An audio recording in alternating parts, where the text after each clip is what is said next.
your head, over your head. ידיים על הראש. ידיים על הראש.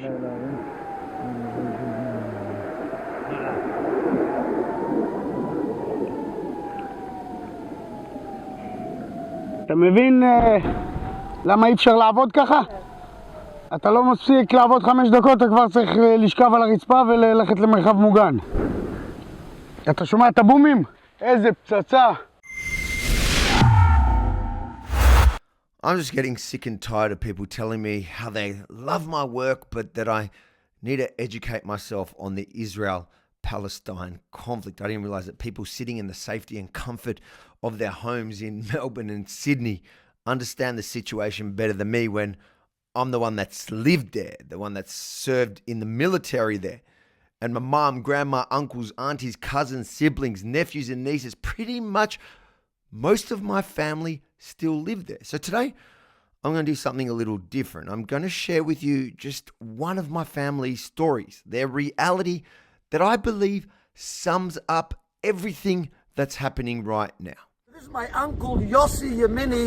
He used to have the cherry tomatoes in Gush Katif. That's what he used to export out of Gush Katif throughout the entire Israel and the Middle East, Ken. Lorak by Israel. In 2005, my uncle Yossi, my mother's brother, his wife and 5 kids were forcibly evicted from their home in Gaza by the Israeli government, ironically, in a land for peace deal with the Palestinians. אני בתור ילד הייתי ילד טוב, ממושמע.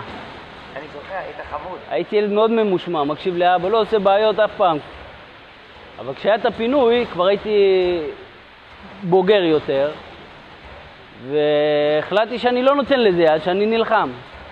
לא נתנו לחיילים להיכנס, לפנות אותנו מהיישוב. חסמנו את היישוב. הרבצת לחיילים? לא הרבצת, בחיים לא הרמתי יד על חייל. לא על חייל ולא על שוטר. עשינו להם קשה להיכנס ליישוב, מנענו את זה כמה שיותר שאנחנו יכולים, חושבים שאנחנו יכולים. אבל זה היה בשביל ההרגשה, בשביל ההרגשה שלך, בסוף... אתה לא יוצא בחופשיות, אתה לא נותן לזה לקרות... בדיוק, לא מרים ידיים בקלות. נלחם, אולי משהו ישתנה. בסוף אבא שלי התקשר, אמר, רונן, עולים לאוטו, עזבתי את הכל ועליתי לאוטו. חזרתי הביתה, עליתי לאוטו, עצמתי עיניים וחזרנו. למה עצמת עיניים? היה לי קשה, לא האמנתי. לבכות לסיפור. The Israeli government took their family home and my uncle's farm, so their livelihood.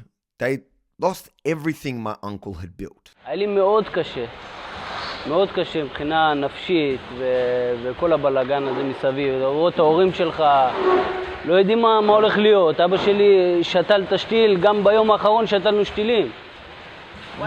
גם ביום האחרון שתלנו שתילים, ידעתי שהולכים לאוטו ונוסעים מפה. אבא שלי אמר, אני שוטל ופתח את המים. This is the uncle I know.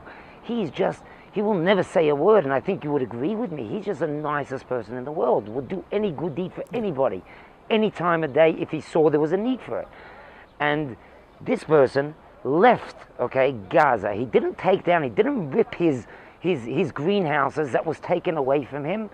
It was literally robbed from him by the Israeli government. And he wasn't compensated fairly for it either. And instead of destroying it like every other person would maybe think about doing when he's angry, he was leaving his 100-acre property that he cultivated the desert land that he built his greenhouses on. He left that property to an unknown place. After evicting my family, the government then dumped my family in little caravans, almost penniless, left to restart their lives. But that entire time, my uncle didn't resent the Palestinians. Instead, he actually kept up his connection with those who used to work for him on their farm in Gaza. בגוש קטיף היה לנו יחסים מאוד מאוד מאוד טובים עם הפלסטינאים. הם היו עובדים אצלנו והיו בני בית אצלנו. היו באים אליך הביתה? ממש. היית מכניסים? לא היית מפחד? מה פתאום? כשהבת שלי נולדה, כן. אז הוא קנה לנו לול של תינוקות והביא לנו אותו הביתה, והוא היה בחתונה שלי בבני ברק. וואלה. הוא הוציא אישור מיוחד. לבוא לחתונה שלי בבני ברק. אז הוא מתייחס אליך כמו אח, ואבא שלך כמו אבא, ממש ככה, אבא שלי גידל אותו, 20 ומשהו שנה הוא היה איתו ביחד. אתה יודע שהעולם לא מבינים את זה, אתה יודע את זה, הם חושבים שאנחנו... הנה, אני טסתי לחול, והוא היה בחול, אל תגיד את השם של המקום, הייתי בחול, ופגשתי אותו בחול, והתחבקנו, כי 15 שנה לא ראיתי אותו והתגעגעתי אליו מאוד מאוד. ממש כמו אח, שעשינו הכל ביחד, והוא עזר לי ברגעים קשים ואני עזרתי לו ברגעים קשים. אבל אתה דתי והוא מוסלמי, איך הוא יכול להיות אח שלך? דבר ראשון, שנינו מאמינים באל אחד, זה דבר ראשון. אז זה יותר קל, וחוץ מזה שנינו בני אדם, וכשבן אדם הוא נקי וישר, לא משנה מה האמונה שלו, גם אם הוא בודהיסט, אם הוא ישר ונקי ובעל ערכים, אז אפשר להתחבר אליו. כל עוד הוא לא רוצה להרוג אותי והוא אוהב אותי, אני אוהב אותו. אין לי שום בעיה עם זה. יש לי מלא חברים ערבים שעד היום אני בקשר איתם. אני לא רוצה להגיד גם שאנחנו שולחים להם קצת כסף למי שנתקע בקשיים. וואלה, אתם שולחים כסף עכשיו? לא קבוע, מי שנתקע בקשיים מדבר, ואנחנו חברים של כמה אנשים ועוזרים, שולחים. וואי. שבוע, חודש שעבר, שלחתי 1,000 שקל לפועל. אנשים בחו"ל לא היו מאמינים לזה בחיים, שלא יאמין. שיהודי דתי, שהיה בצבא 7 שנים, יש לו קשרים כאלה טובים. Today, 16 years on, my uncle, he rebuilt his farms from scratch in undisputed Israeli territory. Gaza, well, that was taken over by a terrorist organization called Hamas that shares near identical charter with ISIS. And now, they're not cultivating his farms to feed hungry Palestinians in the Gaza Strip. No, they're using it to fire thousands of rockets indiscriminately at Israeli homes, including my uncle's farm. Watch this footage my brother captured just a few days ago. Unbelievable. Oh, shit. Shit. Shit.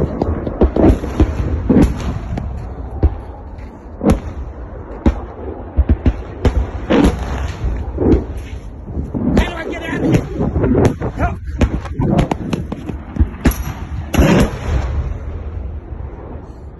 Oh, my God. Oh, it's still going. No, man. Man, I was just coming to show you what happened half an hour ago. It hit our land over here. And they're coming more. Look at this. Oh shit, I gotta get out of here.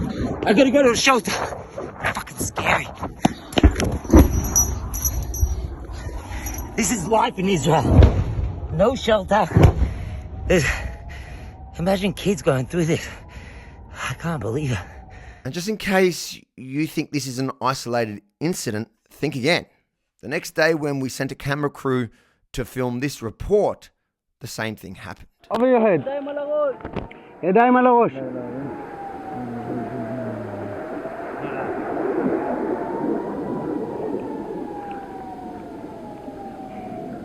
אתה מבין למה אי אפשר לעבוד ככה?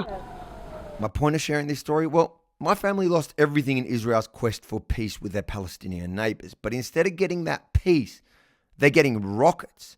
Thankfully, my uncle, like Israel, doesn't give up easily.